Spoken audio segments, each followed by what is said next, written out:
पानी पीना है तो छान कर पिए और गुरु रखना है तो चेला जो है गुरु को जानकर अपना गुरु रखे। और मुझे लगता है कि वर्तमान काल में भारतीय राजनीति के जो गुरु चेले की जोड़ी है, इसमें एक बात स्पष्ट हो चुकी है कि चेले ने अपने गुरु को बिल्कुल जानकर, सोच समझकर और छान कर रखा है।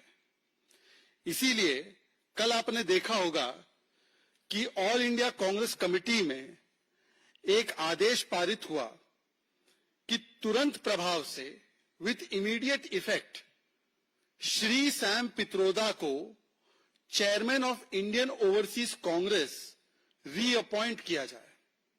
मतलब वही सैम पित्रोदा जिन्हें माना जाता है कि वो प्रथम परिवार के कांग्रेस के सबसे ज्यादा विश्वस्त और करीबी है, जो राहुल गांधी के डिक्लेयर्ड मेंटोर एवं गुरु हैं, और जो राहुल गांधी जब अमूमन विदेशी दौरे पर जाते हैं तो सारे विदेशी दौरों को पूरी तरह से प्लान करने का काम या जिम्मा जिसके हाथ में होता है वो सैम पित्रोदा, जिन्हें वो अक्सर शायद जो मुझे बताया गया अंकल सैम भी कहते हैं।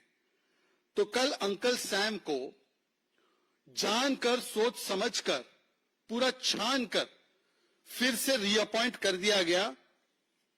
और मैं तो कहूंगा कि केवल ये एआईसीसी का अपॉइंटमेंट लेटर नहीं है। आपको लगेगा ये अपॉइंटमेंट लेटर है, एक्चुअली ये एक एंडोर्समेंट लेटर है।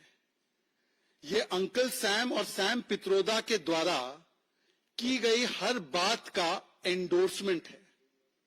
चुनाव के समय कोई बात अगर इनकन्वीनियंट लगे, राजनीतिक सहूलियत ना हो, तो उसको व्यक्तिगत बयान बताकर किनारा कर देना और जनता को मूर्ख बनाने का प्रयास करना या उनको भ्रमित करने का प्रयास करना। पर जैसे ही चुनाव समाप्त होते हैं, क्रोनोलॉजी समझिए, राहुल गांधी जी एलओपी बनाए जाते हैं और एलओपी के पद को ग्रहण करने के बाद, after Rahul Gandhi has become the LOP, he obviously needs adviser, he needs guru. तो जो सबसे पहला महत्वपूर्ण अपॉइंटमेंट या रीअपॉइंटमेंट कांग्रेस पार्टी करती है वो अंकल सैम पित्रोदा का करती है। मतलब कि राहुल के बाद की कोई अगर अपॉइंटमेंट महत्वपूर्ण है कांग्रेस के लिए तो अंकल सैम की है। ऐसी रन ऑफ द मिल या रूटीन की अपॉइंटमेंट नहीं है।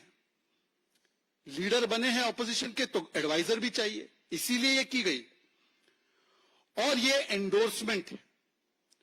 एंडोर्समेंट किस चीज का? मित्रों, आपको याद होगा कि यही सैम पित्रोदा अर्थात अंकल सैम ने कहा था कि उनको भारतीयों में भारतीय नहीं, उनको विदेशी दिखते हैं। वैसे कांग्रेस पार्टी तो विदेशियों में ज्यादा विश्वास रखती भी है, उनके नेतृत्व का भी अगर आप स्ट्रक्चर कई वर्षों तक देखेंगे तो विदेशियों में उनको ज्यादा आस्था है, पर भारतीयों में ही विदेशी दिखने लग गए। दक्षिण भारत के लोग अफ्रीकन, नॉर्थ ईस्ट के लोग बड़े रेसिस्ट कंजेक्चर के साथ कहा गया कि ये चाइनीज, जो पश्चिम भारत के हैं, मतलब मैं जहां से आता हूं हम सब अरब, और जो नॉर्थ के हैं वो सारे लोग व्हाइट्स।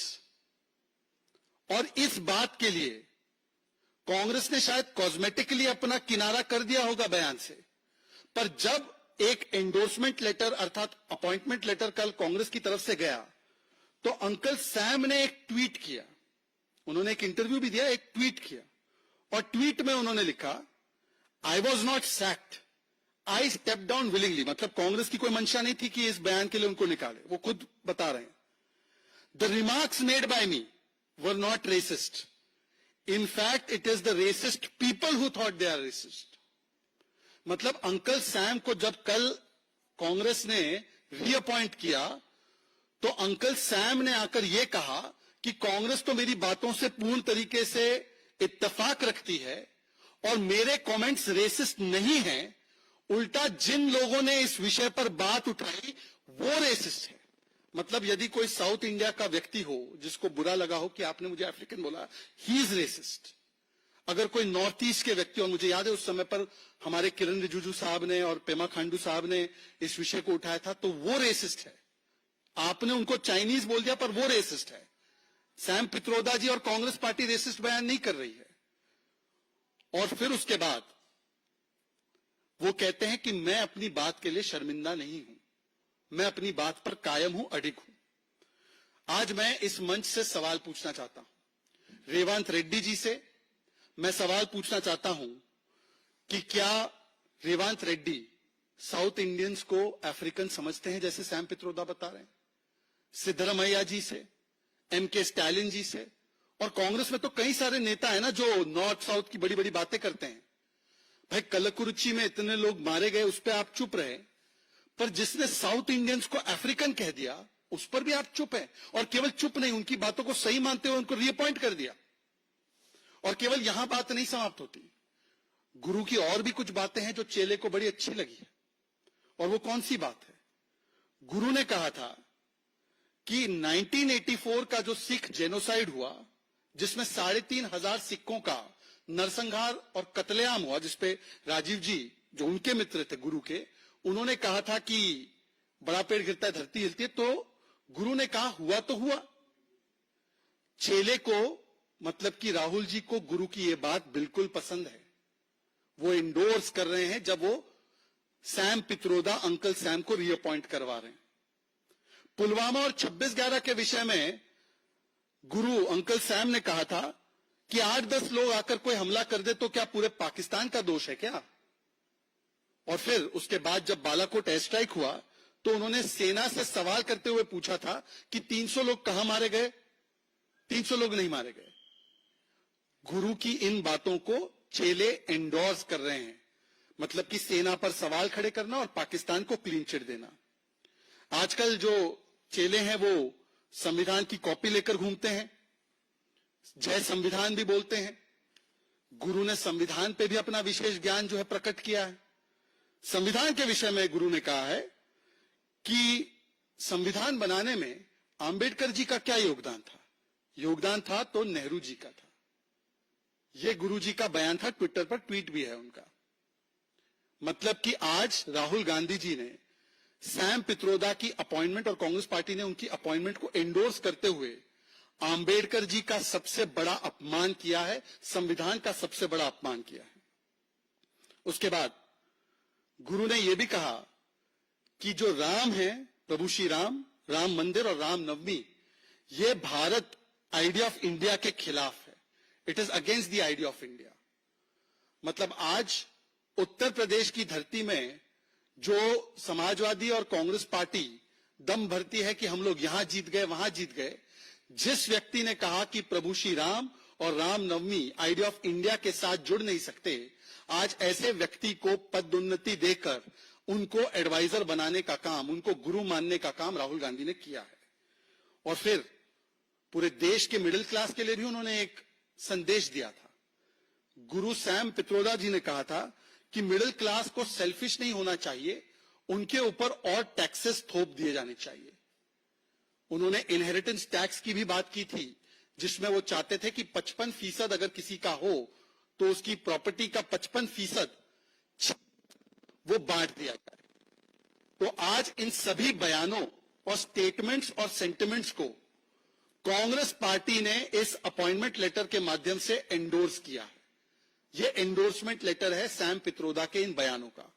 अन्यथा अगर ऐसा नहीं है तो जयराम रमेश जी, उनका खुद का ट्वीट देख लीजिए जब उन्होंने ये अपॉइंटमेंट को सार्वजनिक पटल पर रखा। जयराम रमेश जी कहते हैं कि सैम पित्रोदा को इसलिए लिया गया है क्योंकि उनके कमेंट्स का कॉन्टेक्स्ट उन्होंने समझा दिया, और वो तो प्रधानमंत्री मोदी थे जिन्होंने उनके कमेंट्स को डिस्टॉर्ट किया था। ये जयराम रमेश जी ने एंडोर्स किया है कि उनके कमेंट्स में कोई बुराई नहीं थी, उनका एक कॉन्टेक्स्ट था। अब किस कॉन्टेक्स्ट में साउथ इंडियंस को अफ्रीकन कहा जा सकता है, नॉर्थ ईस्ट के लोग को चाइनीज कहा जा सकता है, जयराम रमेश बताएंगे। पर जयराम रमेश जी कह रहे हैं कि जो भी हुआ वो आप लोगों ने, जो साउथ इंडिया के लोग बुरा माने या नॉर्थ ईस्ट के लोग बुरा माने, वो उनकी वजह से हुआ, वो रेसिस्ट है, उन्होंने डिस्टॉर्ट किया। सैम पित्रोदा ने जो भी बयान दिए हैं आज तक, वो सारे बयान सही है। इमरान मसूद ने भी कहा कि ये तो डिजिटल क्रांति के प्रणेता है, तो इनको तो पार्टी में लेना ही चाहिए फिर से। और उदित राज ने तो और भी अनोखी बात की।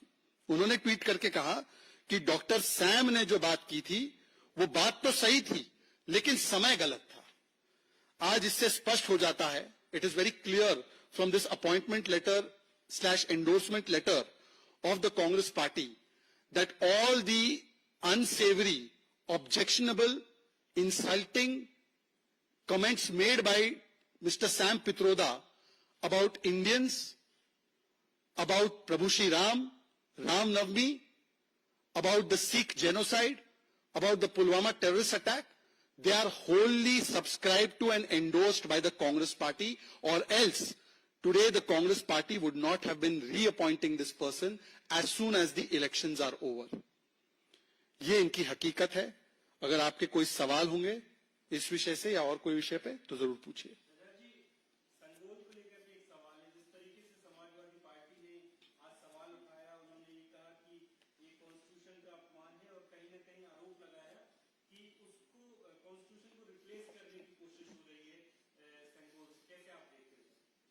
देखिए, आज मैंने सुना वो बयान, समाजवादी पार्टी के नेता कहते हैं कि ये सिंबल ऑफ मोनार्की है, Sengol is symbol of monarchy, और उन्होंने कहा कि ये राज का डंडा है।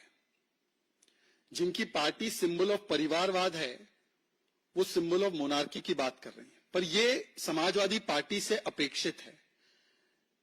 जो औरंगजेब, टीपू सुल्तान, मुगलों की प्रशंसा करते नहीं थकते, भारतीय संस्कृति और तमिल संस्कृति के अभिन्न अंग का ऐसा अपमान करना वोट बैंक के नाम पर, यह इनका है। इससे पहले समाजवादी पार्टी ने तो हिंदू धर्म के विषय में क्या क्या नहीं बोला है।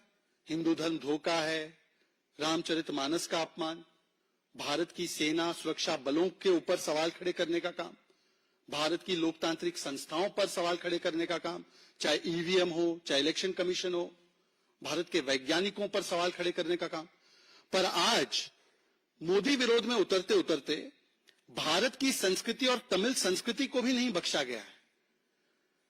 अगर यह सिंबल ऑफ मोनार्की है तो मैं एक तस्वीर दिखाना चाहता हूं अखिलेश जी को और उनके सांसद साहब को। क्या ये Nehru ji symbol of monarchy लेकर खड़े थे क्या?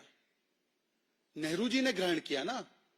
सबसे पहले आप पढ़ लीजिए इतिहास में, सेंगोल जो ग्रहण किया गया राजगोपालाचारी जी के आग्रह पर, तो वो तो नेहरू जी ने किया। तो क्या नेहरू जी ने, जो पंत पहले हमारे देश के प्रधानमंत्री हैं, क्या उन्होंने सिंबल ऑफ मोनार्की को अपनाया? दूसरी बात, सेंगोल हमारी भारत की और तमिलनाडु की संस्कृति से बहुत करीब से जुड़ा हुआ है। सेंगोल का जो शब्द है वो सेम्मई से आता है, और सेम्मई का मतलब होता है राइचियसनेस, नीति परायणता। जो नीति के प्रति अपनी हमेशा परायणता रखता है, जो न्याय और निष्पक्षता के भाव से काम करता है। और आपको पता है, ये जब सेंगोल प्रधानमंत्री नरेंद्र मोदी जी ने स्वीकारा और ग्रहण किया, और फिर उसको संसद भवन में, पहले तो वॉकिंग स्टिक बना दिया था, उसको संसद भवन में उसका उचित स्थान, सम्मानपूर्वक स्थान मिला, तो आपको वो दृश्य याद होगा कि तमिलनाडु के महत्वपूर्ण अधिनियम आए थे। वो महत्वपूर्ण अधिनियम जो आए थे, उन्होंने आकर विशेष आशीर्वाद दिया सेंगोल के माध्यम से। और वो ज्यादातर अधिनियम जो तमिलनाडु के हैं वो ओबीसी समुदाय के हैं। मैं आपकी बस जानकारी के लिए बोल रहा हूं। वैसे तो साधु संतों की ना कोई जाति होती, ना कोई उनको इस प्रकार से देखने की चेष्टा की जानी चाहिए। पर सोच, जिस सेंगोल के शीर्ष पर, मैं तो ठहरा भारतीय मुसलमान, पर फिर भी मेरे पास इतनी जानकारी है कि उसके शीर्ष पर नंदी है। नंदी जी का और भगवान शिव का क्या रिश्ता है मुझे बताने की आवश्यकता नहीं। आपने उसको डंडा बोल दिया। अरे भाई, आपकी राजनीति में आप डंडे और पिस्तौल के अलावा आपने कुछ देखा नहीं है, तो क्या आप सेंगोल को डंडा बोल देंगे? यह हमारा प्रतीक है राइचियसनेस का, यह न्याय और निष्पक्षता का प्रतीक है। और आप सोचिए कि तमिलनाडु के लोगों को आज कितना अपमानजनक महसूस हो रहा होगा कि औरंगजेब की तो कब्र पर जाकर फातिहा पढ़ते हैं, परंतु तमिलनाडु की संस्कृति के हिस्से पर इतना बड़ा अपमानजनक टिप्पणी कर देना। आज इस पर दरअसल सवाल डीएमके से पूछा जाना चाहिए। क्या एमके स्टालिन साहब इस प्रकार की परिभाषा से इत्तेफाक रखते हैं क्या, जो समाजवादी पार्टी ने कहा? और समाजवादी पार्टी यहां पर नहीं रुकी। अंबुज जी, आपको बता दूं, आज तो एक और दिलचस्प बयान देखने मिला। अखिलेश जी जब अपने, वो भी खुशी में है, होश में है, होश में कभी कभी जोश भी खो जाते हैं, इस अति उत्साह में जब वो अपने फैजाबाद के सांसद अवधेश जी का परिचय करा रहे थे मीडिया से संभवतः, तो उन्होंने कहा कि देखिए आ गए ये राजा अयोध्या के। अयोध्या का राजा कौन है और हमेशा तक कौन रहेगा वो हमें सबको पता है। मतलब आज आप अपने एक सांसद की तुलना प्रभु श्री राम से कर रहे हैं। आप इतने बड़े हो गए 37 सीट जीतकर कि प्रभु श्री राम की धरती पर खड़े होकर आप प्रभु श्री राम से अपनी तुलना करने लग गए और कहने लगे कि ये राजा है अयोध्या का। और अभी क्या ऑब्जेक्शन था इनके दूसरे सांसद को, आर.के. चौधरी को, कि सेंगोल जो है सिंबल ऑफ मोनार्की है, और इनके नेताजी क्या बोल रहे हैं? नेताजी बोल रहे हैं कि ये राजा है, सांसद नहीं राजा है। ये विरोधाभास भी है। परंतु मुझे लगता है कि इस पूरे विषय पर मैं चाहता हूं कि कांग्रेस पार्टी और डीएमके दोनों बताए, और खास करके तमिलनाडु कांग्रेस और तमिलनाडु की जो पार्टी है डीएमके, वो बताए कि इस प्रकार का सेंगोल का अपमान क्या वो स्वीकारते हैं? It is outright insult of Bharatiya culture, Bharatiya sanskriti and Tamil culture, the kind of comments that have been made by the Samajwadi Party, but they are having a DNA to insult Hindu religion, to insult Sanatan, to insult the Indian institutions, to raise question mark on Indian armed forces, and now they have started targeting even Indian Sanskriti and culture and Tamil culture and Sanskriti. If this is indeed symbol of monarchy, why was Nehruji accepting it? Samajwadi Party must first tell us that. जी, और किसी का कोई सवाल है किसी विषय को लेकर?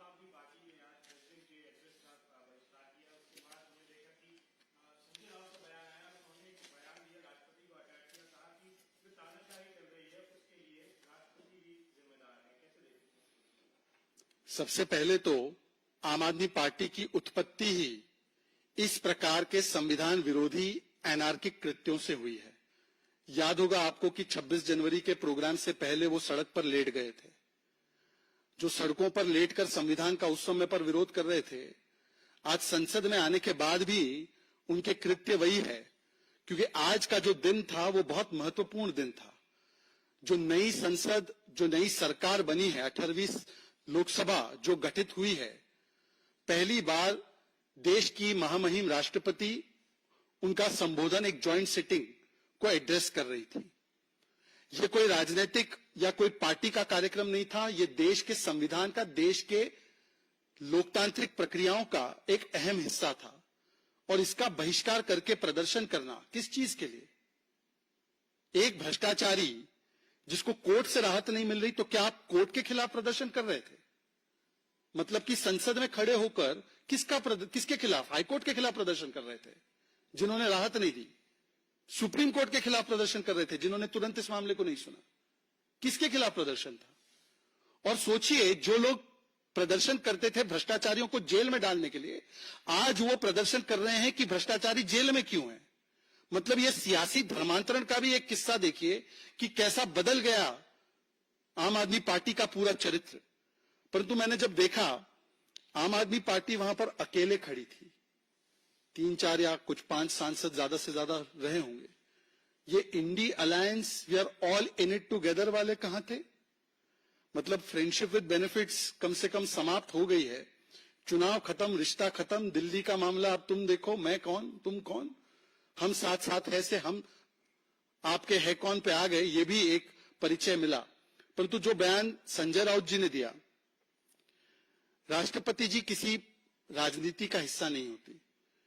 राष्ट्रपति जी को राजनीति में घसीटकर और देश की प्रथम आदिवासी महिला राष्ट्रपति को तानाशाही का आरोप उन पर लगाकर अब मोदी जी को गालियां बकते हैं, भाजपा को गालियां बकते हैं, समझ में आता है। आपने तो मोदी जी को कितनी ही गालियां दी हैं, उनकी समाज को, उनकी जाति को, उनके परिवार को, क्या क्या नहीं बोला है। चलिए, हम राजनीति में आप गालियां दे सकते हैं, पर आप राष्ट्रपति जी, प्रथम नागरिक को अपमानित कर रहे हैं, कहते हैं कि वो तानाशाही के लिए जिम्मेदार है। ये क्या हो चुका है संजय राउत जी को? आपको क्या उद्धव ठाकरे जी इस प्रकार के बयान से इत्तेफाक रखते हैं? ये सीधे सीधे आदिवासी समाज से आने वाली हमारी राष्ट्रपति का अपमान भी है, और ये कोई पहली बार नहीं है। राष्ट्रपति किसने कहा था? आदिवासी समाज की ईवल मानसिकता होती है, ये कांग्रेस पार्टी का बयान था। तो मुझे लगता है कि आज जो बयान संजय राउत ने इंडिया अलायंस की ओर से दिया है, यह बयान केवल द्रौपदी मुर्मू जी का नहीं बल्कि समूचे आदिवासी समाज का, और लगता है राष्ट्रपति पद का, संवैधानिक सबसे महत्वपूर्ण संवैधानिक पद का उन्होंने अपमान किया है। इसके लिए उनको निश्चित रूप से माफी मांगनी चाहिए।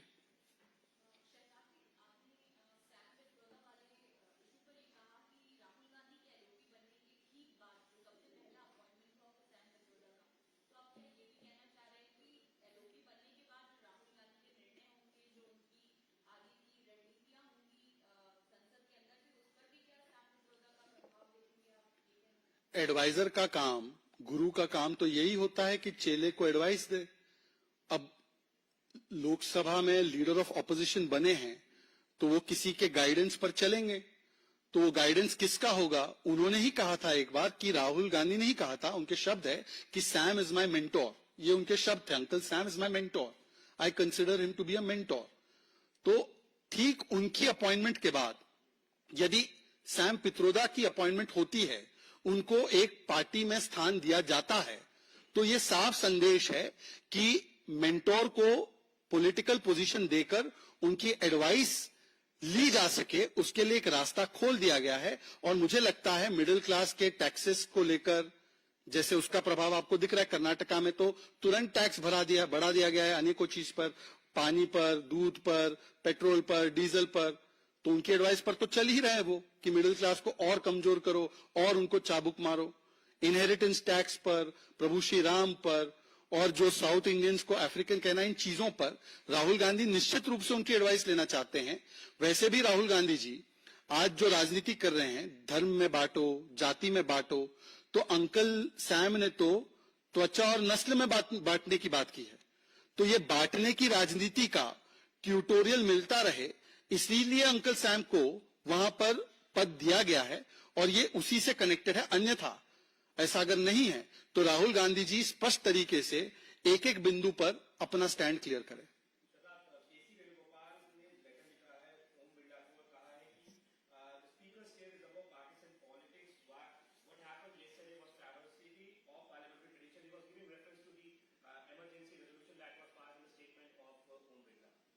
ये तो बड़ा विचित्र मामला है।